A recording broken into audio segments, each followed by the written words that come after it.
നമസ്കാരം.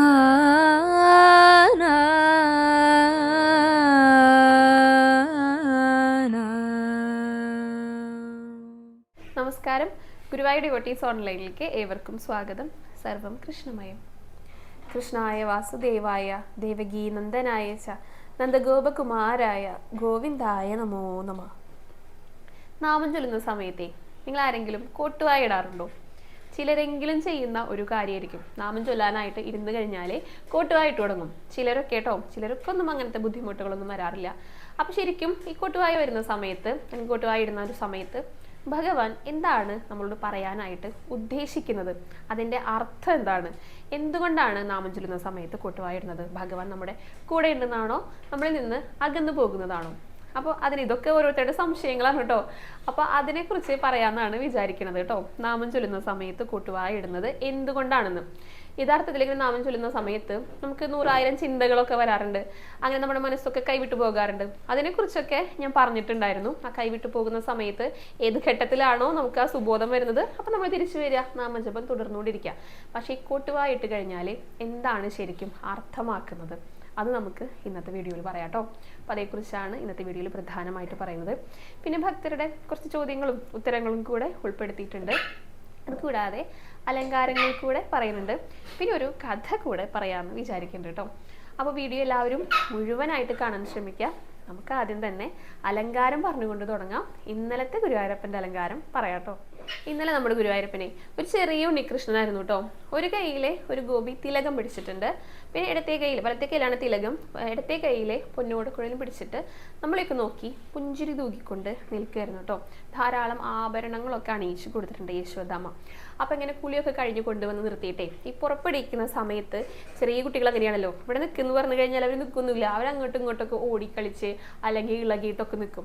അപ്പം യശോദാമ്മയ്ക്കാണെങ്കിലോ നമ്മുടെ ഭഗവാൻ ഒന്ന് ഒതുങ്ങി നിന്നാലല്ലേ നന്നായി ഒരുക്കാനൊക്കെ സാധിക്കുള്ളൂ. അപ്പം ഈ കുട്ടിക്കുറുമ്പൊക്കെ കണ്ടിട്ട് യശോദാമ്മ ഈ കഴുത്തിൽ ചില സമയത്ത് ഗോപി തിലകം വെക്കാറുണ്ട്. ചിലപ്പോൾ നെറ്റിയിൽ കഴിഞ്ഞാൽ പിന്നെ തോളുകളിലൊക്കെ വെക്കാറുണ്ട്. അങ്ങനെ കഴുത്തിൽ വെക്കാനായിട്ട് ഒരു തിലകം എടുത്തിട്ടുണ്ടായിരുന്നു കേട്ടോ. അപ്പം ഈ കണ്ണൻ്റെ കുറുമ്പ് കണ്ടപ്പോൾ ഒന്ന് ഒതുങ്ങി നിൽക്കാൻ വേണ്ടിയിട്ടേ അതാ കയ്യിലെ വെച്ചു കൊടുത്തു, വലത്തെ കയ്യിലെ. അപ്പോഴെങ്കിലും ഭഗവാൻ ഒന്ന് ഒതുങ്ങി നിന്നാലോ എന്ന് വിചാരിച്ചിട്ടാണ് അങ്ങനെ ചെയ്തത് കേട്ടോ. അപ്പോൾ പിന്നെ കഴുത്തിൽ വെക്കാനായിട്ട് തിലകമില്ല. അപ്പോൾ കഴുത്തിൽ ഇന്നലെ ഒരു സ്വർണ്ണപ്പൂവാണ് വെച്ചിട്ടുണ്ടായിരുന്നത്. കാതുപൂക്കളുണ്ടല്ലോ, അതേപോലത്തെ ഒരു സ്വർണ്ണപ്പൂവാണ് കഴുത്തിൽ വെച്ചിട്ടുണ്ടായിരുന്നു കേട്ടോ. അങ്ങനെയായിരുന്നു അലങ്കാരം. സർവാഭരണ വിഭൂഷിതനായിട്ടാണ് ഭഗവാൻ നിൽക്കുന്നത്. ഒരു തിരുമുടിമാലയുണ്ട്, അതിൽ താമരയുണ്ട്, തുളസിയുണ്ട്, രണ്ടും കൂടെ കോർത്തിട്ടായിരുന്നു തിരുമുടിമാല. പിന്നെ 2 ഉണ്ടമാലയുണ്ട്. ആദ്യത്തേത്, അതായത് ഭഗവാന്റെ ദേഹത്തോട് ചേർന്ന് കിടക്കുന്നതിലെ തെച്ചിയുണ്ട്, പിന്നെ നന്ദ്യാർവട്ടമുണ്ട്. അത് ചുവപ്പ് വെള്ള അങ്ങനെയായിരുന്നു. പിന്നെ ഒരു തടിച്ചുരുണ്ടിട്ടുള്ള നല്ലൊരു ഉണ്ടമാലയുണ്ട് കേട്ടോ. അതിൻ്റെ തുടക്കത്തിലെ തുളസി ഇങ്ങനെ നല്ല കട്ടിയിൽ കോർത്തിട്ട് പിന്നെ ധാരാളമായിട്ട് തെച്ചിയാണ്, അതായത് ചുവന്ന നിറമാണ് കൂടുതൽ കാണുന്നത്. പിന്നെയും കുറച്ച് തുളസി കോർത്തിട്ടുണ്ട്. അങ്ങനെയായിരുന്നു രണ്ടാമത്തെ ഉണ്ടമാല. അതിന് നടുക്കാണ് ഈ തിലകവും പിന്നെ ഓടക്കുഴലും പിടിച്ചിട്ട് നമ്മുടെ ഭഗവാൻ നിൽക്കുന്നുണ്ടായിരുന്നു കേട്ടോ. കുഞ്ഞു രീതിയിലെ ഈ പീലിക്കെട്ടൊക്കെ ഉണ്ട്, നല്ല ഭംഗിയിൽ മുടി ഇങ്ങനെ കെട്ടി വെച്ചിട്ട്. പിന്നെ നെറ്റിയിലൊരു ഗോപി തിലകം, വലിയ കാതുപൂക്കൾ, ഭംഗിയാർന്നിട്ടുള്ള ഭഗവാന്റെ ആ ഒരു പുഞ്ചിരി. പിന്നെ 3 മാലകളൊക്കെ അണിഞ്ഞിട്ടുണ്ട്, വളയം പോലത്തെ മാല, പിന്നെ 2 മാല. അതിന് നടുക്കായിട്ടാണ് ഒരു സ്വർണ്ണപ്പൂവ്, ഈ കാതുപൂക്കളുണ്ടല്ലോ അതുപോലത്തെ ഒരു സ്വർണ്ണപ്പൂവ് ഒട്ടിച്ച് വെച്ചിരിക്കുന്നത്. പിന്നെ കൈവളകളും തോൾവളകളൊക്കെ ഉണ്ട്. ഇടത്തെ കയ്യിൽ പൊന്നോടക്കഴൽ, വലത്തെ കയ്യിൽ ഗോപി തിലകം. അരിയിലേക്ക് ഇങ്ങനെയൊക്കെ ഉണ്ട് കേട്ടോ. നല്ല ഭംഗിയിൽ വീതിയിലൊക്കെ ഉണ്ട്. പട്ടുകോണൊക്കെ ചുറ്റിയിട്ട് കുഞ്ഞു കാലുകളിലെ കാൽത്തളകളൊക്കെ അണിഞ്ഞിട്ടാണ് നമ്മുടെ ഭഗവാൻ നിൽക്കുന്നുണ്ടായിരുന്നത്. അപ്പോൾ യശോദാമ്മ എന്ത് സ്നേഹത്തോട് കൊടുത്തായിരിക്കും അല്ലേ? അത് നമുക്ക് ഭഗവാൻ ആ ഒരു സ്നേഹം നമുക്ക് എല്ലാവർക്കും അനുഗ്രഹമായിട്ട് ഭഗവാൻ വേണ്ടുവോളം നൽകട്ടെ. എല്ലാവരും ഭഗവാന്റെ ആ ഒരു രൂപം നന്നായി മനസ്സിൽ കണ്ടിട്ട് തൊഴുതു പ്രാർത്ഥിച്ചോളൂ കേട്ടോ. ഭഗവാന്റെ പാദങ്ങളിൽ എല്ലാവരും നമസ്കരിച്ചോളൂ. ഗുരുവായൂരപ്പ ശരണം എന്നൊന്ന് കമൻറ്റ് ബോക്സിൽ രേഖപ്പെടുത്തിക്കോളൂ. അങ്ങനെ ഭഗവാനെ തൊഴുതിട്ട് നമുക്ക് നേരെ ഗണപതിയുടെ അടുത്തേക്ക് എത്താം കേട്ടോ. ഗണപതിക്ക് മഞ്ഞ നിറത്തിലാണ് ഉടയാട ഉണ്ടായിരുന്നത്. നല്ല ഭംഗിയിൽ അണിയിച്ചൊരുക്കിയിട്ടൊക്കെ ഉണ്ട് ഗണപതിനെയും. തുമ്പിയിൽ ഒരു ചെറിയ ലഡ്ഡു കൊടുത്തിട്ടുണ്ട് കേട്ടോ. പിന്നെ ഒരു മാല ഇട്ടിട്ടുണ്ട്. ഈ പാദസരത്തിൻ്റെ ഒക്കെ ഒരു പണിയുണ്ടല്ലോ, ഒരു പ്രത്യേക ഭംഗിയുള്ള, അധികം വീതിയൊന്നുമില്ല, പക്ഷെ നന്നായിട്ട് കാണുന്നുണ്ട്. അങ്ങനെ ഒരു മാല അണിഞ്ഞിട്ടുണ്ട്. പിന്നെ നെറ്റിയിലെ പൊട്ടിന് പകരമായിട്ട് ഒരു ത്രികോണാകൃതിയിൽ ഒരു വലിയൊരു കമ്മലുണ്ട്. 2 എണ്ണം ഉണ്ട്. അതിൽ ഒരെണ്ണമാണ് നെറ്റിത്തരത്തിൽ വെച്ചിരിക്കുന്നത്.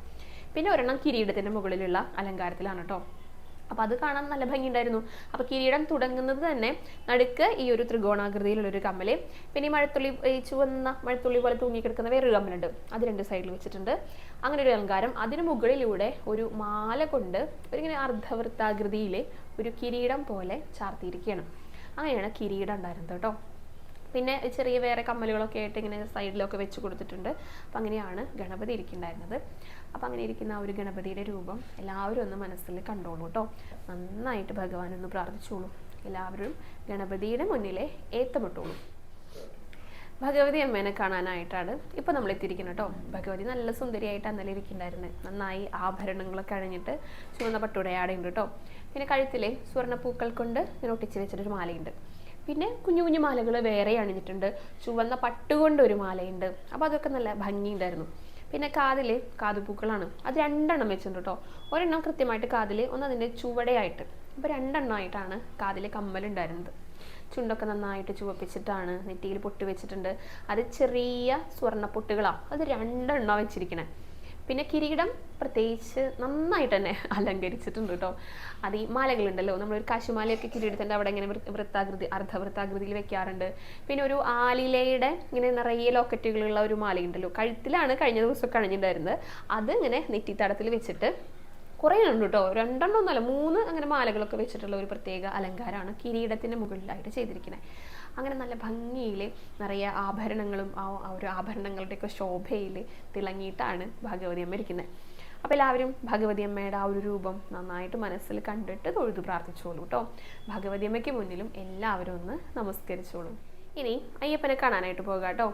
അയ്യപ്പൻ ഒരു കറുപ്പ് നിറത്തിലാണ് ഉടയാടെ കണിഞ്ഞിട്ടിരിക്കുന്നുണ്ടായിരുന്നത്. 2 മാലകളുണ്ട്.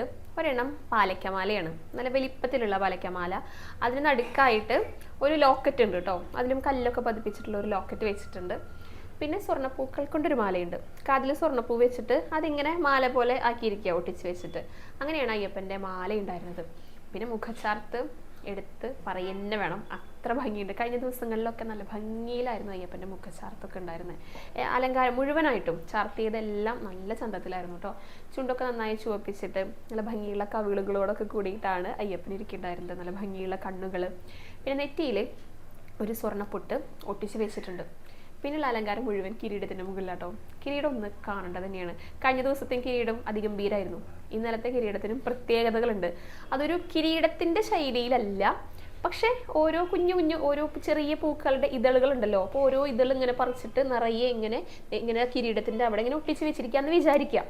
അതേപോലെ ചന്ദനം കൊണ്ട് ഓരോ ഇതളുകൾ ഇങ്ങനെ പല രീതിയിൽ ചാർത്തിയിട്ടുണ്ട്. ആ ഓരോ ഇതളുകൾക്കും നടുക്ക് ചുവന്ന നിറത്തിൽ ഇങ്ങനെ ചാർത്തിയിട്ടുണ്ട്. ഇത് ഒരു ചന്ദനക്കുറിയുടെ നടുക്കായിട്ട് എങ്ങനെയാണ് ചുവന്ന കുങ്കുമം തൊടുക, അതേപോലെ അതൊരു ചെറിയ ഇതൾ പോലെ നിറയെ ഇങ്ങനെ കിരീടത്തിൻ്റെ അവിടെ ചാർത്തിയിട്ട് നല്ല ഭംഗിയുണ്ടായിരുന്നു കാണാനായിട്ട് കേട്ടോ. ഇപ്പോൾ ഒരു കൂട്ടം മയിൽപ്പീലി ഇങ്ങനെ ചേർത്ത് പിടിച്ചാൽ എങ്ങനെ ഇരിക്കും, അതേപോലെ ആ ഒരു രീതി എല്ലാം അറേഞ്ച് ചെയ്ത് കൃത്യസ്ഥാനത്തൊന്നും ആയിരിക്കില്ലല്ലോ, അതേപോലെയാണ് ഇന്നലത്തെ കിരീടം ഉണ്ടായിരുന്നത്. അത് നല്ല ഭംഗിയുണ്ടായിരുന്നു കാണാനായിട്ട് കേട്ടോ. അയ്യപ്പൻ്റെ മുഖത്തിന് ഒരു പ്രത്യേക ഭംഗിയൊക്കെ ഉണ്ടായിരുന്നു. ചുണ്ടിനും അതേ നിറം, കിരീടത്തിൻ്റെ മുകളിലും അതേ ചുവപ്പായിട്ടുണ്ടായിരുന്നു. അങ്ങനെ നല്ല സുന്ദരനായിട്ടിരിക്കുന്ന അയ്യപ്പനായിരുന്നു. അപ്പോൾ എല്ലാവരും അയ്യപ്പൻ്റെയും ആ ഒരു രൂപം നന്നായി മനസ്സിൽ കണ്ടിട്ട് തൊഴുത് പ്രാർത്ഥിച്ചോളൂ കേട്ടോ. അയ്യപ്പൻ്റെ മുന്നിലും എല്ലാവരും ഒന്ന് നമസ്കരിച്ചോളൂ. ഇനി നമുക്ക് ഭക്തരുടെ സംശയങ്ങളിലേക്ക് കിടക്കാം കേട്ടോ. ഭാർഗവി കേശവ് എന്ന് പറഞ്ഞിട്ടുള്ള ഒരു ഭക്ത ചോദിച്ചൊരു ചോദ്യമാണ്, വളരെ പ്രധാനപ്പെട്ട ഒരു ചോദ്യമാണ്. പ്രാർത്ഥിച്ചു കൊണ്ടിരിക്കുമ്പോൾ കോട്ടുവായ വരുന്നത് എന്തുകൊണ്ടാണെന്ന്. അതാണ് ഞാൻ തുടക്കത്തിൽ പറഞ്ഞിട്ടുണ്ടായിരുന്നത്. പലർക്കും വരുന്ന ഒരു കാര്യമാണ് ഈ നാമം ജപിച്ചു കൊണ്ടിരിക്കുമ്പോൾ, അല്ലെങ്കിൽ ഭഗവാന്റെ ഇപ്പോൾ സപ്താഹത്തിലൊക്കെ പോകുകയാണെങ്കിലും ആ കഥകളൊക്കെ കേട്ടുകൊണ്ടിരിക്കുമ്പോഴൊക്കെ ഉറക്കം തൂങ്ങും, കോട്ടുവായ വരിക എന്നൊക്കെ പറയും. അതെന്തുകൊണ്ടാണെന്നറിയോ?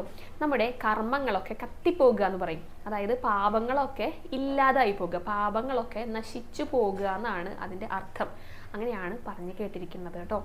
അപ്പോൾ ഈ പാപങ്ങളൊക്കെ ഇല്ലാതായി ഇങ്ങനെ പോയിട്ട് നമ്മളെല്ലാം ശരിയാകും, അതായത് നമ്മളെല്ലാം ശുദ്ധീകരിക്കും. അപ്പോൾ അതിൻ്റെ ഒരു ഭാഗമായിട്ടാണ്, അതിൻ്റെ ഒരു ലക്ഷണമായിട്ടാണ് ഭഗവാൻ നമ്മളോട് അടുക്കുന്നതിൻ്റെ ഒരു ലക്ഷണമായിട്ടാണ് ഈ കോട്ടുവായനെ സാധാരണ പറഞ്ഞു കേട്ടിട്ടുള്ളത്. അപ്പോൾ ഈ പാപങ്ങളൊക്കെ നമ്മളിൽ നിന്ന് ഒഴിഞ്ഞു പോകുകയാണെങ്കിൽ ക്രമേണ ഭഗവാൻ നമ്മളോട് അടുക്കും. അപ്പോൾ അതെല്ലാം ഒഴിഞ്ഞു പോകുന്നു എന്നതിൻ്റെ ലക്ഷണമായിട്ടാണ് ഈ കോട്ടുവായനെ കാണുന്നത് കേട്ടോ. അപ്പോൾ അങ്ങനെ ഉണ്ടായിക്കഴിഞ്ഞാൽ ഇനി ആരും പരിഭ്രമിക്കണ്ട. നമ്മളിപ്പോൾ ഈ ജന്മത്തിൽ കുറച്ച് പാപങ്ങളൊക്കെ ചെയ്തിട്ടുണ്ടായിരിക്കും, കഴിഞ്ഞ ജന്മങ്ങളിലെ ധാരാളം പാപങ്ങൾ ചെയ്തിട്ടുണ്ടായിരിക്കും. ഇതൊക്കെ നമ്മളിൽ നിന്ന് ഒഴിഞ്ഞു പോയാലല്ലേ നമ്മൾ ഭഗവാനിലേക്ക് എത്തുള്ളൂ. അപ്പോൾ അതെല്ലാം ഒഴിഞ്ഞു പോകുകയാണ് ഈ കൊട്ടുവായിടുന്ന സമയത്ത് എന്നാണ് പറയാറുള്ളത്. അപ്പോൾ അങ്ങനെയൊക്കെ ഉണ്ടായിക്കഴിഞ്ഞാൽ അയ്യോ എൻ്റെ ശ്രദ്ധ പോയിട്ടാണോ അങ്ങനെയുള്ള പരിഭ്രമം ഒന്നും വേണ്ട കേട്ടോ. നമ്മൾ പിന്നെയും പിന്നെയും ഭഗവാനെ ഇങ്ങനെ നാമം ജപിച്ചുകൊണ്ടിരിക്കുക, പ്രാർത്ഥിച്ചുകൊണ്ടിരിക്കുക. അങ്ങനെ പോകെ പോകെ പോകെ ഈ കൊട്ടുവായൊന്നും ഇടാതെ, കൊട്ടുവായൊന്നും ചെയ്യാതെ, ഉറക്കം തൂങ്ങാതെ നമുക്ക് നാമം ചൊല്ലാനായിട്ട് സാധിക്കും. ആ ഒരു തലത്തിലേക്ക് നമ്മൾ എത്തിച്ചേരണം. അങ്ങനെ സാധിക്കുന്നവർ തീർച്ചയായിട്ടും ഉണ്ടായിരിക്കും കേട്ടോ. ഞാൻ അവരെക്കുറിച്ചല്ല പറയണത്, കൊട്ടുവായി ഇടുന്നവരെ കുറിച്ചാണ് പറയണത്. അപ്പോൾ ഒട്ടും പരിഭ്രമിക്കേണ്ട. ഇതാണ് അതിൻ്റെ ഉത്തരമായിട്ട് പറയാനുള്ളത്. നമ്മുടെ പാപങ്ങളെല്ലാം നശിച്ചു പോകുന്നു, നമ്മുടെ കർമ്മങ്ങളെല്ലാം കത്തിപ്പോകുന്നു. അതാണ് അതിൻ്റെ ഒരു ലക്ഷണമായിട്ട് പറയുന്നത് കേട്ടോ. ഇപ്പോൾ സപ്താഹമൊക്കെ കേൾക്കാനായിട്ട് ചെന്നിരിക്കുന്ന സമയത്ത്, അല്ലെങ്കിൽ പ്രഭാഷണങ്ങളൊക്കെ കേൾക്കാനായിട്ട് ചെന്നിരിക്കുന്ന സമയത്ത് കുറച്ച് നേരം കഴിഞ്ഞാൽ ചിലരൊക്കെ ഇങ്ങനെ ഉറക്കം തോന്നും. അപ്പോൾ അത് കുഴപ്പമില്ല എന്ന് തന്നെയാണ് പറയാനുള്ളത്. കാരണം എന്താ പറയുക, നമ്മളെപ്പോഴും അങ്ങനെ ഉറക്കം തോന്നിയാലും നമ്മൾ അവിടെ നിന്ന് ഇറങ്ങിപ്പോകരുത്. ആ ഒരു കാര്യം നിർബന്ധമായിട്ടുണ്ട് കേട്ടോ. നമ്മൾ അവിടെ നിന്ന് എണീറ്റ് പോകരുത് എന്നാണ് പറയുക. കാരണം നമ്മൾ ഉറങ്ങിയാലും നമ്മുടെ ചെവി ഇങ്ങനെ തുറന്നിട്ടല്ലേ ഇരിക്കുന്നത്, ചെവിക്ക് മൂടിയില്ല, അടപ്പ് ഇല്ല. അത് ഭഗവാൻ നൽകിയിട്ടുള്ള ഒരു അനുഗ്രഹമാണ്. അപ്പം നമ്മൾ ഉറങ്ങിയാലും ഈ ശബ്ദത്തിൻ്റെ ആ ഒരു തരംഗങ്ങൾ നമ്മുടെ ഉള്ളിലേക്ക് എത്തും. അപ്പോൾ നമ്മുടെ ഉള്ളിനെ, നമ്മുടെ ഇത് ഇന്നർ ഇപ്പോൾ പോർഷൻസ് എല്ലാം അത് ശുദ്ധീകരിക്കും.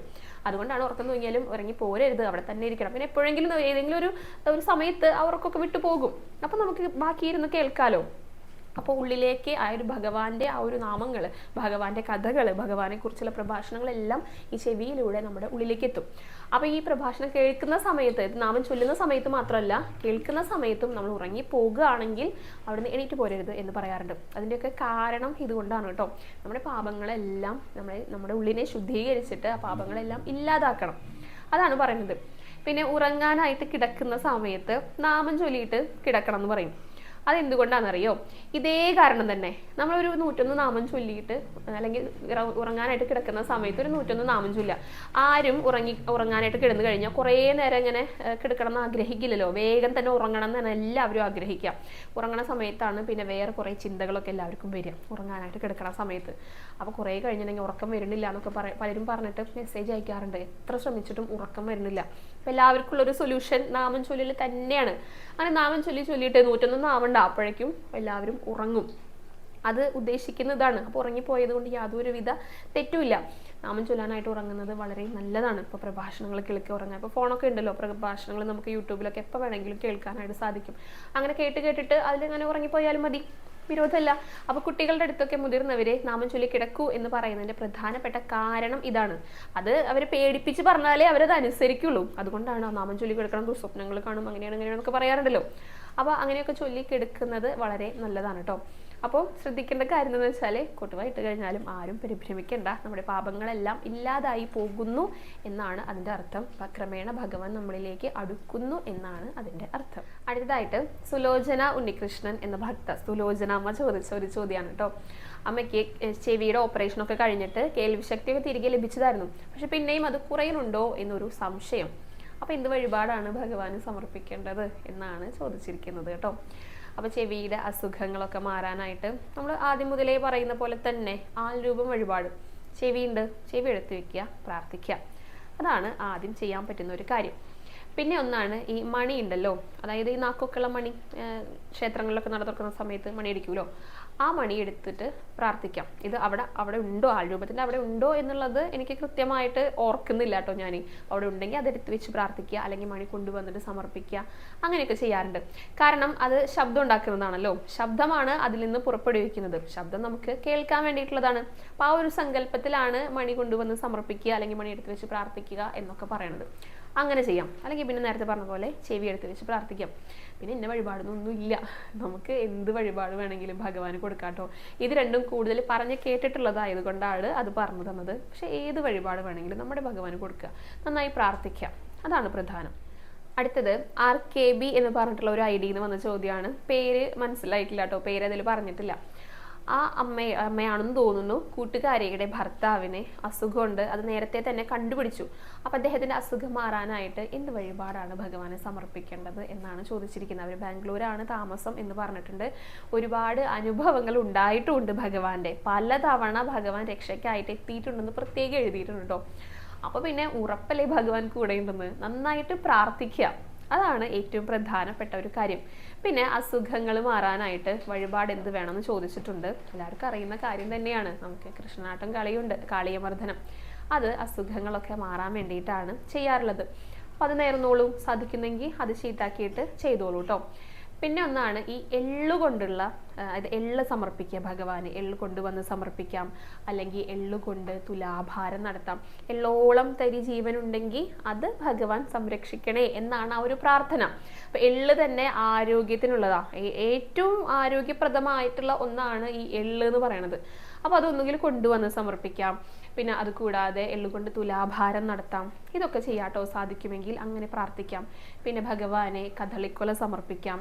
ഇത് എല്ലാതും ഓരോരുത്തരുടെ പ്രാർത്ഥനയ്ക്കനുസരിച്ചാണ്. അപ്പം ഇതൊക്കെ കൂടുതലും ചെയ്ത് കാണുന്ന വഴിപാടുകളാണ് കേട്ടോ. പിന്നെ പറയാറുള്ളത്, ഞാൻ തന്നെ പലപ്പോഴും പറഞ്ഞിട്ടുണ്ട്, നാരായണീയം വായിക്കാം. നാരായണീയം രചിക്കപ്പെട്ടത് തന്നെ എന്തിനു വേണ്ടിയിട്ടാ? ആയൊരു ആരോഗ്യ സൗഖ്യത്തിന് വേണ്ടിയിട്ടാണ്, ആരോഗ്യത്തിന് വേണ്ടിയിട്ടാണ്. അതിൽ ഏറ്റവും പ്രധാനപ്പെട്ട അസ്മിൻ പരാത്മൻ എന്ന് പറഞ്ഞിട്ടുള്ള ശ്ലോകം നിത്യേന അദ്ദേഹത്തിൻ്റെ അടുത്ത് ചൊല്ലാനായിട്ട് പറയാം. സാധിക്കുന്ന അത്രയും ചൊല്ലുക, എല്ലാവരും ചൊല്ലുക. അപ്പോൾ അദ്ദേഹത്തിന് വേണ്ടിയിട്ട് നന്നായിട്ട് പ്രാർത്ഥിക്കുക. ഭഗവാനോട് പറഞ്ഞു കഴിഞ്ഞാൽ ഭഗവാൻ എല്ലാം മാറ്റി തരും കേട്ടോ. അപ്പോൾ വിശ്വാസത്തോട് കൂടിയിട്ട് പ്രാർത്ഥിക്കുക, വിശ്വാസത്തോട് കൂടിയിട്ട് വഴിപാടുകൾ ചെയ്യുക. ഇത്രയും പെട്ടെന്ന് സുഖാവട്ടെ. ഗീത AS എന്നൊരു ഭക്ത ചോദ്യമാണ് കേട്ടോ. ഈ മത്തനും വെള്ളരിയൊക്കെ സ്വപ്നം കണ്ടു കഴിഞ്ഞാൽ അതിൻ്റെ ഫലം എന്താണെന്ന് പറയുമെന്ന് ചോദിച്ചിട്ടുണ്ട്. ശരിക്കും ഇങ്ങനെയാണെന്ന് തോന്നുന്നു. കാരണം ഇതൊക്കെ കാർഷിക വിളകളാണല്ലോ. നമ്മൾ സമ്പത്ത്, ഐശ്വര്യം അതിൻ്റെയൊക്കെ പ്രതീകമായിട്ടാണ് പറയുക. അതുകൊണ്ട് തന്നെ സ്വപ്നം കാണുന്നതും വളരെ നല്ലതാണ് കേട്ടോ. നമ്മുടെ വീടുകളിൽ ഉണ്ടായിക്കഴിഞ്ഞാൽ അത് കൊണ്ടുവന്ന് ഭഗവാനെ സമർപ്പിക്കുന്നതും ഒക്കെ വളരെ നല്ലതാണ്. അങ്ങനെയാണെന്ന് തോന്നുന്നു. ഐശ്വര്യം ഒക്കെയാണ് ഇതിൻ്റെയൊക്കെ പ്രതീകമായിട്ടാണ്. അതുകൊണ്ട് നല്ലതായിരിക്കും എന്ന് തന്നെയാണ് പറയാനായിട്ടുള്ളത് കേട്ടോ. ഇനി നമുക്ക് ചെറിയൊരു കഥയും കൂടെ കേൾക്കാം. നാരായണത്ത് ഭ്രാന്തന്റെ കഥയാണ് കേട്ടോ. നമ്മൾ പറയാറുള്ളൂ, പകനാരുടെ ജ്യേഷ്ഠനാണ്, വരരുചിയുടെ മകനാണ്. ഇദ്ദേഹത്തിന് ഒരു ഭ്രാന്ത സ്വഭാവമൊക്കെ ഉണ്ട്. കാണുന്ന ആ മട്ടും ഭാവവും ഒക്കെ അങ്ങനെയാണ്. പക്ഷെ ഇദ്ദേഹം വലിയൊരു ഭക്തനായിരുന്നു. കിടന്നുറങ്ങണതാണെങ്കിലോ ശ്മശാനങ്ങളിലൊക്കെയാണ് കിടക്കുകയും ചെയ്യുക. അങ്ങനെ ഒരു ദിവസം രാത്രി കിടക്കുന്ന സമയത്ത് ഈ ചുടല ഭദ്രകാളി ഉണ്ടല്ലോ വന്നിട്ട് ഇദ്ദേഹത്തിൻ്റെ അടുത്ത് പറഞ്ഞു, ഇവിടെ നിന്ന് മാറിപ്പോകുമോ, ഞങ്ങൾക്ക് ഇവിടെ ഒന്ന് നൃത്തം ചെയ്യാനാണ് എന്ന് പറഞ്ഞു. അത് കേട്ടപ്പോൾ നാരായണത്ത് ഭ്രാന്തൻ പറഞ്ഞു, എനിക്ക് പോകാനൊന്നും പറ്റില്ല, നിങ്ങൾ വേണമെങ്കിലേ കുറച്ച് അങ്ങനെ നീങ്ങി നിന്നിട്ട് നൃത്തം ചെയ്തോളൂ, ഞാൻ അങ്ങോട്ടേക്ക് നോക്കാനൊന്നും വരുന്നില്ല, എനിക്ക് ഇവിടെ കിടന്നാലേ ഉറക്കം വരുള്ളൂ, ഞാൻ എങ്ങോട്ടും പോകില്ല എന്ന് പറഞ്ഞു. അത് കേട്ടപ്പോൾ ഭദ്രകാളി പിന്നെയും പറഞ്ഞു കേട്ടോ, ദയവ് ചെയ്തൊന്ന് പോകൂ, ഞങ്ങൾ നൃത്തം ചെയ്യുന്നതേ മനുഷ്യരാരും കാണരുത് എന്ന് നിർബന്ധമുണ്ട്, അതുകൊണ്ടാണ് ഞാൻ പറയണത് ഇവിടെ നിന്ന് ഒന്ന് മാറി തരാനായിട്ട്, ഒന്ന് പോകൂ എന്ന് പറഞ്ഞു. അപ്പോഴും നാരായണത്ത് ഭ്രാന്തൻ സമ്മതിക്കുന്നില്ല കേട്ടോ. ഞാനങ്ങോട്ട് നോക്കണില്ല എന്ന് വിചാരിച്ചാൽ പോരെ, നിങ്ങൾ നൃത്തം ചെയ്തോളൂ, എനിക്ക് ഇവിടുന്ന് പോകാനായിട്ട് താല്പര്യമില്ല, ഞാൻ ഇവിടെ കിടക്കുള്ളൂ, ഇവിടെ കിടന്നാലേ എനിക്ക് ഉറക്കം വരുള്ളൂ എന്ന് പിന്നെയും ആവർത്തിച്ച് പറഞ്ഞു. അപ്പൊ ഭദ്രകാളി പറഞ്ഞു, സഹി കെട്ടിട്ടാണ് കേട്ടോ, ഞാനേ വരം തരാം, ആ വരം അങ്ങ് സ്വീകരിച്ചിട്ട് ഒന്ന് പോകൂ എന്ന് പറഞ്ഞു. അപ്പോൾ പിന്നെ അത്രത്തോളം പറഞ്ഞ സ്ഥിതിക്ക് നാരായണത്ത് ഭ്രാന്തൻ പറഞ്ഞു, എന്നാ ശരി എന്ന് പറഞ്ഞിട്ട് വരം ചോദിക്കാൻ കേട്ടോ. അതെ, ഞാൻ എന്നാ മരിക്കുക എന്ന് ചോദിച്ചു, എൻ്റെ മരണം എന്നാണെന്നൊന്ന് പറഞ്ഞു തരുമെന്ന് പറഞ്ഞു. അപ്പോൾ ഭദ്രകാളി കൃത്യമായിട്ട് പറഞ്ഞു കൊടുത്തു കേട്ടോ, ഇന്ന വർഷം ഇന്ന ദിവസം ഇത്ര മണിക്കാണ് മരണപ്പെടുക എന്ന് പറഞ്ഞു കൊടുത്തു. അപ്പം നാരായണത്ത് ഭ്രാന്തൻ പറഞ്ഞു, എന്നാൽ ഒരു കാര്യം ചെയ്യും, ആ ദിവസം ഒന്നുകിൽ ഒരു ദിവസം മുന്നിലേക്ക് ആക്കുക, അല്ലെങ്കിൽ ഒരു ദിവസം പിന്നിലേക്ക് ആക്കുക എന്ന് പറഞ്ഞു. അത് കേട്ടപ്പോൾ ഭദ്രകാളി പറഞ്ഞു, അയ്യോ അതൊന്നും എനിക്ക് ചെയ്യാനായിട്ട് പറ്റില്ല, എനിക്കിത് എന്നാന്ന് പറഞ്ഞുതരാൻ മാത്രമേ പറ്റുള്ളൂ, ഇതൊന്നും മാറ്റാനായിട്ട് എനിക്ക് സാധിക്കില്ല എന്ന് പറഞ്ഞു. അങ്ങനെ നാരായണത്ത് ഭ്രാന്തൻ കളിയാക്കിട്ടോ, അയ്യോ നിന്നെ കൊണ്ടൊക്കെ എന്തിനു കൊള്ളാം എന്ന് ചോദിച്ചു. അപ്പോൾ ഭദ്രകാളി പറഞ്ഞു, അയ്യോ അങ്ങനെ പറയരുത്, വേറെ എന്തെങ്കിലും വരം ചോദിക്കൂ, എന്നിട്ട് ഞങ്ങൾക്ക് ഇവിടെ നൃത്തം ചെയ്യാനുള്ളതാണ് എന്ന് പറഞ്ഞു. അപ്പോൾ നാരായണത്ത് ഭ്രാന്തൻ പറഞ്ഞു, ഇദ്ദേഹത്തിൻ്റെ കാലിലെ മന്തുണ്ട്, ഇടത്തെ കാലിലാണ് മന്ത്, അപ്പോൾ ഇടത്തെ കാലിലുള്ള മന്ത് അതൊന്ന് വലത്തെ കാലിലേക്ക് ആക്കി തരൂ എന്നാണ് അദ്ദേഹം വരമായിട്ട് ചോദിച്ചത്. നമ്മളാണെങ്കിൽ വരം എന്താണ് ചോദിക്കാമെന്നൊന്ന് സങ്കല്പിച്ചു നോക്കി നോക്കൂ കേട്ടോ. ഇദ്ദേഹം എന്താണ് ചോദിച്ചത്, ഇദ്ദേഹത്തിന് ഒന്നും ആവശ്യമില്ല. അപ്പം എന്ത് ചെയ്തു, ഈ കല്ല് വന്ന് ആ കല്ലിക്കാക്കി. അപ്പോൾ ഉള്ളതും വരം ചോദിച്ചു കഴിഞ്ഞാലും അത് രണ്ടിൻ്റെയും ഫലം ഒന്ന് തന്നെയാണ്. അദ്ദേഹം ഒന്നും പ്രത്യേകമായിട്ട് ആവശ്യപ്പെട്ടില്ല. ഭദ്രകാളിക്ക് സന്തോഷമായി, അതേപോലെ തന്നെ അത് നൽകി അനുഗ്രഹിച്ചു. അപ്പോൾ അവിടുന്ന് പോയി, പിന്നെ സുഖമായിട്ട് അവരവിടെ നൃത്തം തുടർന്നു. യഥാർത്ഥത്തിൽ ഇദ്ദേഹം നമുക്ക് പറഞ്ഞു തരുന്ന ഒട്ടേറെ കാര്യങ്ങളുണ്ട്. ഒരു വലിയ ഭക്തനാണെന്ന് പറഞ്ഞല്ലോ, കാണുമ്പോൾ നമുക്ക് ഭ്രാന്തനായിട്ട് തോന്നുന്നേ ഉള്ളൂ. ഈ 1000 നെല്ലൂർ മലക്കയറ്റത്തെക്കുറിച്ചൊക്കെ എല്ലാവരും കേട്ടിട്ടുണ്ടായിരിക്കും. തുലാമാസം 1-ാം തീയതിയാണ് ഇദ്ദേഹം കല്ലിങ്ങനെ ഉരുട്ടിയിട്ട് അവിടേക്ക് കയറ്റും, എന്നിട്ട് അവിടുന്ന് തിരികെ ഇങ്ങനെ താഴ്ത്തിക്കിടും. അപ്പോൾ ഭ്രാന്തൻ എന്ന് എല്ലാവരും വിളിക്കും. പക്ഷെ നമുക്ക് എല്ലാവർക്കും അദ്ദേഹം പറഞ്ഞു തരുന്ന ഒരു കാര്യം എന്ന് പറയുന്നത്, ഈ ജീവിതം വളരെ നശ്വരമാണ്. നമ്മൾ എന്തൊക്കെ നമ്മൾ സമ്പാദിച്ചു കൂട്ടി നമ്മൾ ഉയർന്നു വന്നാലും ഒറ്റ നിമിഷം മതി ഇതൊക്കെ ഇല്ലാതാകാനായിട്ട്. അത് വലിയൊരു സന്ദേശമാണ് നമുക്ക് തരുന്നത്. നമ്മൾ എത്രയൊക്കെ ഉയരത്തിൽ പോകുകയാണെങ്കിലും വിനയമുള്ളവരായിട്ട്, താഴ്മയുള്ളവരായിട്ട് ജീവിക്കുക. കാരണം ഇതൊക്കെ നഷ്ടപ്പെടാൻ ഒരു സെക്കൻഡ് മതി എന്നാണ് അദ്ദേഹം പറഞ്ഞു തരുന്നത്. അപ്പോൾ ഭഗവാനോട് കൂടെ ഏറ്റവും താഴ്മയുള്ളവരായിട്ട് ജീവിക്കുക. വിനയമാണ് ഏറ്റവും വലിയ ഗുണം. അതാണ് ഇന്നത്തെ കഥയിലൂടെ പറയാനായിട്ടുള്ളത് കേട്ടോ. പിന്നെ ഇന്നത്തെ നാമജപം കൂടെ പറഞ്ഞിട്ട് നമുക്ക് അവസാനിപ്പിക്കാം. കഴിഞ്ഞ 2 ദിവസങ്ങളിലായിട്ടുള്ള നാമജപം പറയാനുണ്ട്. 4,25,443 നാമങ്ങളാണ് കേട്ടോ ഭഗവാന്റെ തൃപ്പാദങ്ങളിൽ നമുക്ക് 2 ദിവസം സമർപ്പിക്കാനായിട്ട് സാധിച്ചത്. അപ്പോൾ എല്ലാവരും നാമജപം തുടർന്നുകൊണ്ട് പോയിക്കോളൂ. അപ്പോൾ ഇന്നത്തെ വീഡിയോ ഇവിടെ അവസാനിക്കുകയാണ്. ഇന്നത്തെ വീഡിയോയുടെ അഭിപ്രായങ്ങൾ കമൻറ്റ് ബോക്സിൽ രേഖപ്പെടുത്താനായിട്ട് മറക്കരുത് കേട്ടോ. ഇനി ഇന്നത്തെ അലങ്കാരങ്ങളും പുതിയ വിശേഷങ്ങളൊക്കെ ആയിട്ട് നാളത്തെ വീഡിയോയിൽ കാണാം. ഹരേ കൃഷ്ണ, ഹരേ ഗുരുവായൂരപ്പ.